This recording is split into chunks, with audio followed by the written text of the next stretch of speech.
Mom sent a message. We changed all the locks on the front door and also the gate code. We no longer trust you. I replied, understood. Very smart. But I think you overlooked one thing. Then I canceled the $4,800 mortgage I'd still been paying, even after they said my sister deserved the house. 2 days later, their lawyer emailed. We have a problem. Call immediately. I never did. Because it was already. Mom sent a message. We changed all the locks on the front door and also the gate code. We no longer trust you. That's the kind of sentence you don't forget, no matter how many years pass. It came through as a text, 8:14 a.m. sharp, like she'd been rehearsing it all night and finally decided it was time to perform. I just stared at it. Not because I didn't expect it. Deep down, I always knew something like this would come, but because it felt so corporate, so clean, like they were firing me from the family. And then, like the world paused just to let me process the insult, I typed my reply without flinching. Understood. Very smart. But I think you overlooked one thing. I didn't wait for a response. I opened the banking app and canceled the $4,800 mortgage transfer I had still been paying every single month on their house. The one they gave to my sister. The one they said she deserved because she gave them grandkids, and I only gave them disappointment. 2 days later, a new message came. This time from a different number. No emojis. No passive-aggressive ellipses. Just a straight-up, all-caps subject line from a law office. We have a problem. Call immediately. I never did. Because by the time that email landed, it was already over. But let me back up, because stories like this don't begin with betrayal, they begin with love. Or at least the performance of it. They begin with a kid who keeps saying yes because he thinks one day it'll count. One day, they'll say thank you. One day, he'll matter. That kid was me. For years. I paid bills, I fixed problems, I carried the weight. And they called it help until I stopped. That morning, the locks changed. But I'd already changed something much more important, myself. To be honest, I didn't think I was helping. I thought I was saving. The family. The house. The balance. If someone had asked me back then, I'd have said, I'm just supporting. I can afford it. But it wasn't just anything. I'd been paying their mortgage for nearly 4 years. For $1,800 a month, like clockwork. An automatic withdrawal, straight from my account, like some sacred family tax. Add to that the utilities, the property insurance, the internet bills, the emergency roof repair when a storm tore half the shingles off. All of it, my name, my credit, my money. They never even said thank you. My sister Lindsay, of course, always had some new crisis. Her credit card was maxed out? I paid it down. Her car needed brakes? I covered it. Daycare was too expensive? I sent cash, just until she figured it out. 3 years later, she was still figuring it out. And somehow, I never said no. Not once. Because I thought, this is what family does. Until I realized, that was exactly what they were counting on. The first crack appeared on a Sunday afternoon. I was scrolling through Facebook while waiting for my grocery pickup, and I saw the photo. Lindsay, my parents, the kids, all standing in front of the house I was paying for, holding a sign that read, Home Sweet Home, a gift from Lindsay. The caption from my mother read, So proud of our daughter for building a future we can all share. This home is in the right hands. I had to reread it. Lindsay's house? The right hands? There was no mention of me. No tag. No photo credit. Not even a passing, we're grateful for Alex's support. Just them. Smiling. On a porch I paid for. The comment section was a circus of emojis. Hearts. Clapping. Wow, she's such a strong woman. You're lucky to have her. She's such a rock for your family. Even my aunt commented. Lindsay, you deserve every inch of that house. I wanted to throw my phone, but I didn't. I just stared at it, like a bruise I wasn't ready to touch yet. A few days later, I called the bank to confirm something, just to make sure the mortgage was still under my name. It was. But then the woman on the phone said, casually, Looks like there was a request submitted last week to change the primary contact to a Miss Lindsay Carson. My heart stopped. They didn't finish the verification, she added, but the documents are in progress. I ended the call without another word. Then I checked my statements, and that's when I saw it. An extra $2,400 missing from my checking account. A transfer to a card I hadn't authorized. I knew that number. Lindsay's emergency visa. The one I once bailed out during her temporary unemployment 2 years ago. I texted her. Calmly. Me. Did you use my card again? Lindsay. Don't make it a thing, Alex. We needed groceries and the kids needed shoes. I thought we were still sharing that one. Me. No, we weren't. She didn't respond. But my mother did. Mom, honey, Lindsay is going through so much right now. She said she'd pay you back. Let's not start a war over a few dollars. Few dollars? $2,400 is a few dollars when it's me.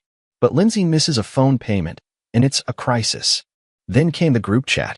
They had changed the name to Family Circle even though I never renamed it. Someone had posted a meme. A man handing over his wallet with the caption, "Big brother energy. Pay now, ask never."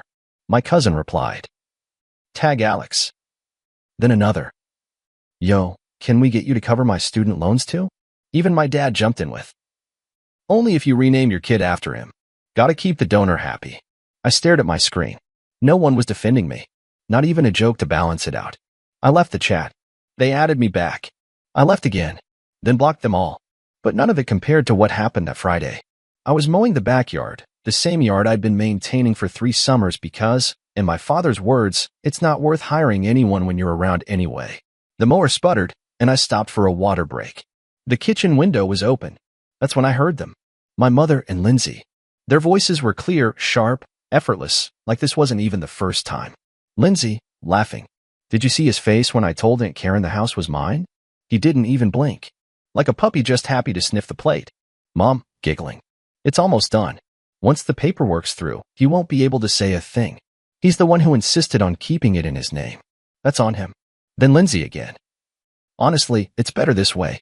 He's always been distant, like a guest with a wallet." And then the words that finally did it. "Mom, he's not family anymore. He's just a sponsor." I didn't move. I stood there with the bottle in my hand, letting the water run down my fingers like blood. I felt it. The end of whatever illusion I'd been clinging to. Not family, just a sponsor. They didn't know I was listening. They didn't see me walk away. But that moment, that line, it broke something that had been cracking for years. And I swear to God, something new began to form in its place. Not anger, not grief, just resolve. They didn't expect me to show up. The invitation came in a stiff white envelope. Gold trim. Embossed letters. "Please join us to celebrate Elizabeth Carson's 60th birthday." No signature. Just from your family. 60 guests. Big venue. Full catering. A slideshow, I was told. A legacy event. I didn't RSVP. I didn't call. I just circled the date in red. And I prepared. 3 days before the party, I printed a document. $211,723.84. Total financial contributions, mortgage, utilities, repairs, insurance. Each line item with a date, a purpose, and a copy of the bank transaction. I put it on a USB drive, along with the audio from the open window. He's not family anymore. He's just a sponsor. Screenshots from group chats calling me a wallet. Photos of receipts. The email where my sister submitted paperwork to have the house transferred entirely to her name. If the house was hers, then the debt was hers too. I texted my grandfather that morning. He didn't reply. I didn't need him to. The venue was exactly what I imagined. White linen tables. Giant, 6-deep balloons. A projector cycling baby pictures and beach vacations.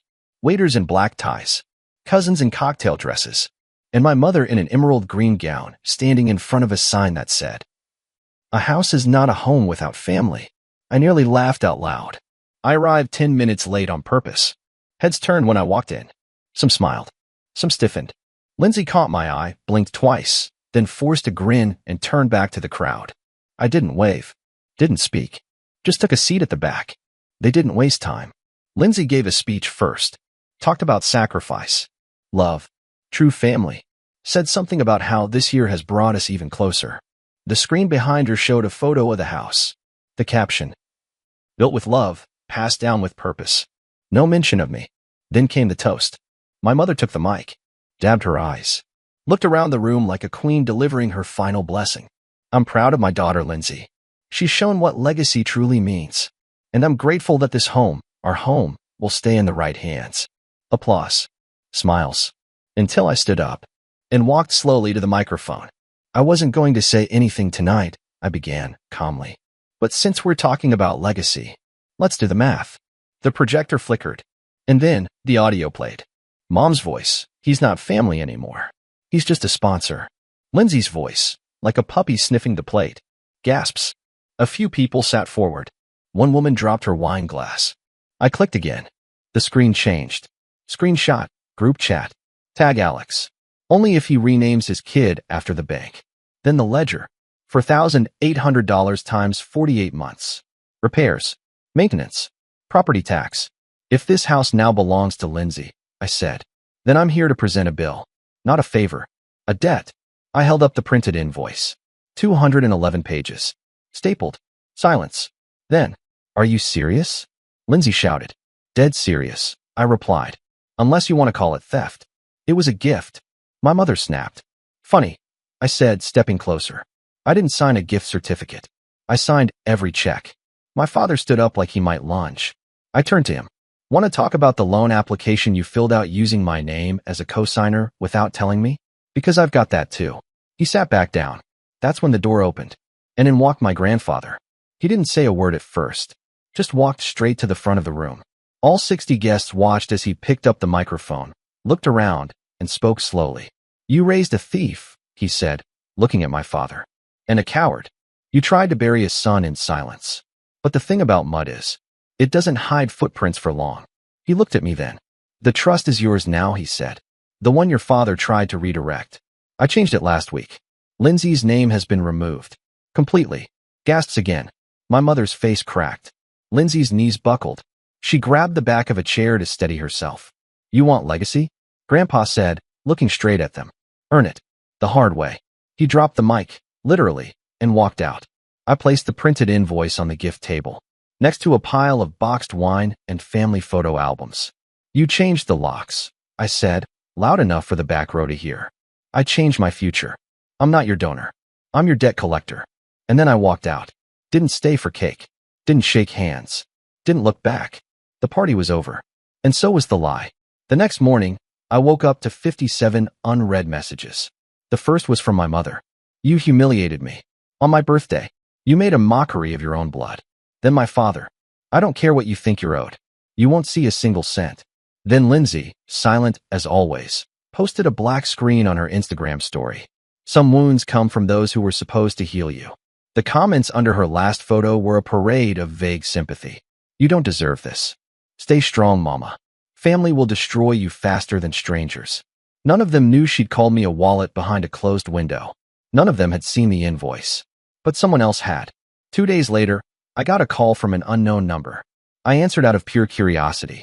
Mr. Carson, the voice said, calm and crisp. My name is Daniel Moore. I'm an attorney representing your parents. I'd like to discuss a potential financial resolution. I didn't speak. They're not looking for a lawsuit, he continued. They want this to go away.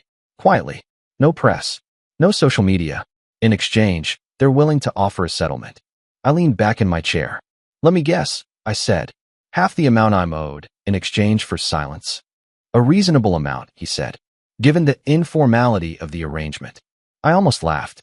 Daniel, I said, I have every receipt. Every deposit. I have audio of them mocking me. I have their voices on tape admitting what they did. I'm aware, he said stiffly. That's why we're calling. Then here's what we'll do, I said. Full repayment. Every cent. Or I file a public claim and attach the audio as evidence. You've got 72 hours. He paused. Understood. I'll be in touch. Exactly 72 hours later, the wire hit. $211,723.84. Labeled, reimbursement settlement. No further liability acknowledged. It didn't come from my parents. Not even Lindsay. The sender was a private business account registered to someone I didn't recognize, probably a loan shark or a panicked friend of my father's. That made it even better. I printed the transaction, filed the paperwork, saved it 6 different ways. I didn't reply, didn't thank them, didn't say a word. I wasn't there to make peace. I was there to be paid. A week later, I posted a video. Clean background. No anger. Just clarity. Some people say closure is about forgiveness. For me, closure came with a wire transfer. $211,723.84. The price of 4 years of silence, obedience, and financing someone else's fantasy. They call me family, then call me a sponsor. Now they can call me settled. I blurred the account numbers, but left the sum visible. This isn't about hate. This is about facts. And facts have receipts. The post went viral, again, even bigger this time. Therapists shared it. Adult children of toxic parents stitched it. One guy DM'd me saying it inspired him to cancel his mom's car lease. I didn't respond. That same day, a voicemail came from my father. So that's it. You really think money fixes it? You think you won? You're not part of this family anymore. I deleted it without listening to the rest. They'd changed the locks. I changed the terms. Now I live in a small modern apartment with huge windows and absolute silence. No family group chat. No late-night requests for quick help. No guilt trips disguised as concern. People sometimes ask if it hurts, being done with them. It doesn't. Because the truth is, I'm not done. I'm free. And freedom costs exactly $211,723.84. People keep asking me if I feel lighter now. If cutting off my family brought peace, or closure, or whatever word people like to use when they mean, did it work? And the answer is simple. I don't feel lighter. I feel clearer. Because peace doesn't always come with weightlessness. Sometimes it comes with gravity, a grounded, steady knowing that you're finally standing on your own side. After everything, they vanished exactly as I expected. No calls. No letters. No "we miss you." Just silence. Not the kind that hurts, but the kind that confirms the truth. I was never a son to them. I was a service. And once I stopped functioning, I stopped mattering. 2 months later, I finally learned how to enjoy mornings. The way sunlight filters through clean windows. The sound of coffee dripping, not texts pinging. No group chats begging for favors. No, can you transfer something real quick? No passive-aggressive, guess who hasn't called their mother lately? My phone is quiet. My hands are steady. And I've stopped waiting for anyone to ask how I'm doing unless they truly care about the answer. People who know just pieces of the story still ask. But they're your family. I nod. Sure. In the way that a cage is still a home. If you've never known anything else. But I've stepped outside. And the air out here doesn't ask me for proof of my usefulness. I don't tell the full story anymore unless someone's earned it. There's no thrill in retelling trauma. Only fatigue. So now, when people ask why I'm not close with my family, I just say, I stopped mistaking access for love. That usually shuts them up. I used to check my old accounts just to see if they tried to reach out. They didn't. Not once. No apology. No explanation. Not even a guilt trip disguised as concern. Just total silence. Like I was never there. Like $211,723.84 of my life had been an administrative error they corrected by erasing me. Fine. Let them pretend. Pretending is what they're best at. The worst part? They probably think I still care. That I'm out here stewing in anger, waiting for an apology, secretly hoping they'll change. I'm not. I've seen them for what they are. And when the mask slips that far, you don't wait for it to go back on. You walk away. You don't check the rear view. Forgiveness? No. That's a word people throw around like a blanket when they're cold with guilt and want your warmth without earning it. Forgiveness requires acknowledgement, responsibility, regret. They offered none of that. So I offer nothing back.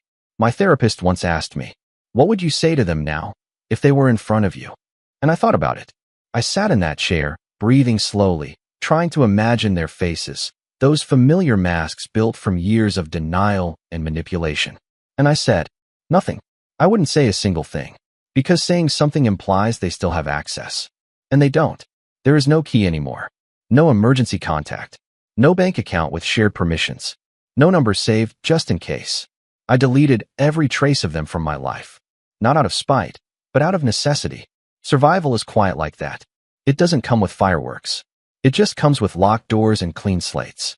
Sometimes I imagine they tell people I cut them off over money. That I was always distant. That I lost it. Sure. Let them. Let them keep their versions, soft-edged and flattering, where they're victims of the ungrateful child who dared to say no. They need the fiction. I have the facts.